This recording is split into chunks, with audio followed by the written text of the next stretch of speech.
인간은 우주라 불리는 전체의 티끌에 불과합니다. 인간은 자신을 우주와 분리된 개체로 보며 살아가지만 그건 시각적 착각일 뿐입니다. 이런 착각이 인간을 고통의 감옥에 빠뜨립니다. 이 비좁은 감옥에서 벗어나 모든 생명체를 연민의 감정으로 껴안고 살아야 합니다. 물론 그런 완전한 경지에 이를 사람은 아무도 없겠지만 비좁은 감옥에서 벗어나려는 노력 자체만으로 고통에서 해방될 수 있습니다. 아인슈타인은 육신이 죽어 사라지더라도 영원한 빛의 모습으로 여전히 존재함을 상기시키고 있었습니다. 그의 눈엔 육신이 스쳐가는 껍데기에 불과했습니다. 영혼은 모든 정보를 갖고 있습니다. 일입자 차원의 우주를 양자물리학자들은 영적 공간이라 부릅니다. 밀입자들은 절대영도에서 살아났기 때문에 붙여진 이름입니다. 아인슈타인 역시 절대영도에서 진동 에너지가 가득히 존재한다는 사실을 간파하고 이를 독일어로 영점 에너지라고 표현한 바 있습니다. 밀입자들은 모든 정보, 지혜, 사랑, 에너지를 다 갖고 있습니다. 모르는 것도 불가능한 것도 없는 전지전능한 존재입니다. 그래서 물리학자인 라즐로 박사는 밀입자들이 가득한 영점 공간을 무한한 가능성의 바다다라고 정의하였습니다. 무한한 정보 창고, 영혼의 공간, 신의 마음, 신의 공간 등으로 불리기도 합니다. 주요 종교들이 말하는 영생, 구원, 해탈 등을 얻을 수 있는 곳도 바로 여기입니다. 노벨물리학상 수상자이자 양자물리학의 아버지격인 막스 프랑크는 영적 공간은 적어도 형체를 지닌 모든 것에 대한 설계도를 갖고 있는 것으로 보인다고 분석했습니다. 내 키는 얼마나 클 것인지, 얼굴 형태는 어떻게 변화를 할 것인지 등이 이미 그려져 있다는 이야기입니다. 또 내가 언제 어디서 누구를 만나 어떤 일을 하고 어떤 직업을 갖고 일하다 몇 세에 죽을 것인지도 몽땅 담겨 있습니다. 집단적 정보가 영적 공간에 저장되어 있다는 사실은 1920년대 하버드 대학의 매도걸 교수에 의해 처음 발견됐습니다. 그는 쥐들이 미로를 어떻게 헤쳐나가는지 유심히 관찰해 보았습니다. 어미쥐들은 무려 165번의 실패를 거친 뒤에야 헤매지 않고 미로를 완벽히 찾아갈 수 있었습니다. 그러다가 어미쥐들이 새끼를 낳았고 새끼들이 자라 어미쥐만큼 커졌습니다. 그 새끼쥐들은 몇 번 만에 미로를 찾아갔을까요? 120번 만에 찾아갔다고 합니다. 새끼쥐들이 성장해 또 새끼를 낳았습니다. 그 새끼쥐들은 더 빨라졌습니다. 몇 세대를 거치자 쥐들은 불과 20번의 시행착오만 거친 뒤 미로를 찾아갔습니다. 놀라운 사실은 아무도 새로 태어난 쥐들에게 미로를 찾는 법을 가르쳐주지 않았다는 것입니다. 오로지 스스로의 시행착오만으로 미로를 찾아가도록 했습니다. 그런데도 새끼 쥐들은 세대를 거치면서 어떻게 선조들보다 점점 더 빨리 미로를 찾아갈 수 있었을까요?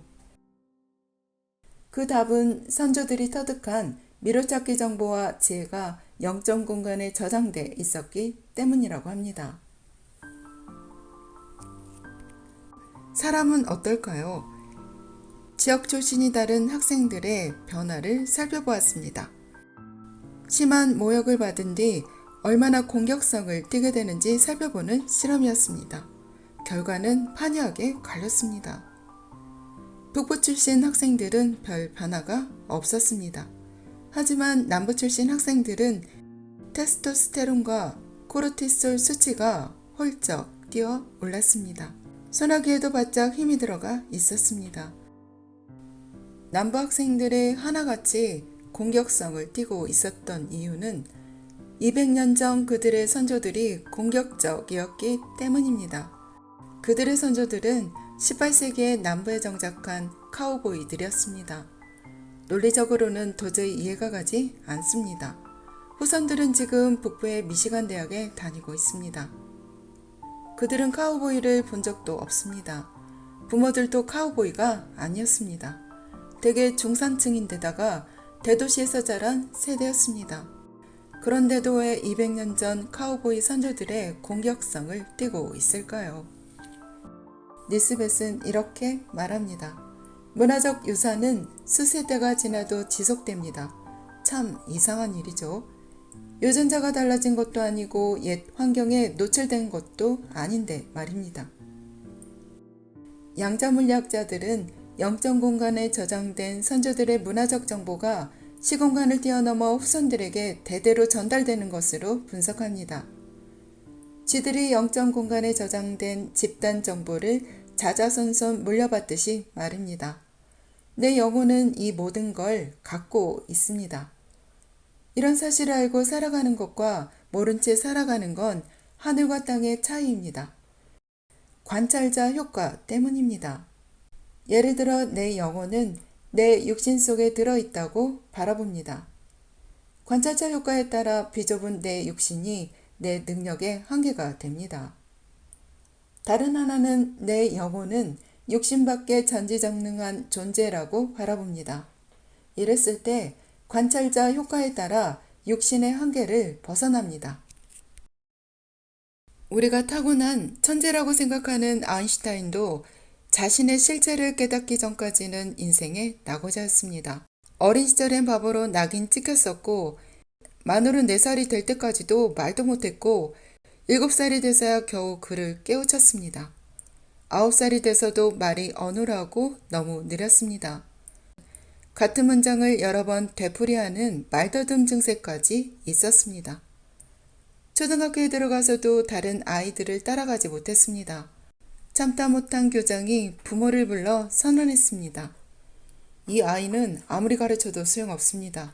차라리 노동일을 시키는 게 나아요. 아인슈타인은 취리히의 폴리테크닉 공과대학을 졸업한 뒤에도 취직을 못해 백수 생활을 해야 했습니다. 생활비가 바닥나 자신의 전공과는 동떨어진 보험회사에 간신히 취직했으나 거기서도 곧 해고당했습니다.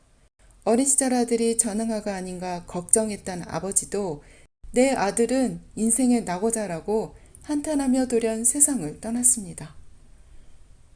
당시 아인슈타인이 친구에게 보냈던 편지에는 그가 자살 충동까지 느꼈다고 적혀 있습니다. 나는 지금 백수 건달로 가족들에게 부담만 되고 있어. 이렇게 사느니 차라리 죽는 게 낫겠어. 그를 절망의 벼랑 끝에서 구해준 건 또 다른 대학 친구였습니다. 친구가 그를 스위스 특허청 하급 직원으로 추천해준 거였습니다. 그게 돌파구였습니다. 그는 거기서 특허 관련 업무를 일찌감치 해치운 뒤 어린 시절부터 꿈꿔오던 자신만의 시간을 갖게 됐습니다. 그러면서 빛과 우주에 대한 상상에 빠져들었습니다. 빛을 연구하면서 자연히 영혼의 실체도 알게 됐습니다. 그러면서 사고의 폭도 폭발적으로 넓어지기 시작했습니다. 아인슈타인이 말했습니다. 인간은 우주와 분리된 개체가 아니라 우주의 일부이다.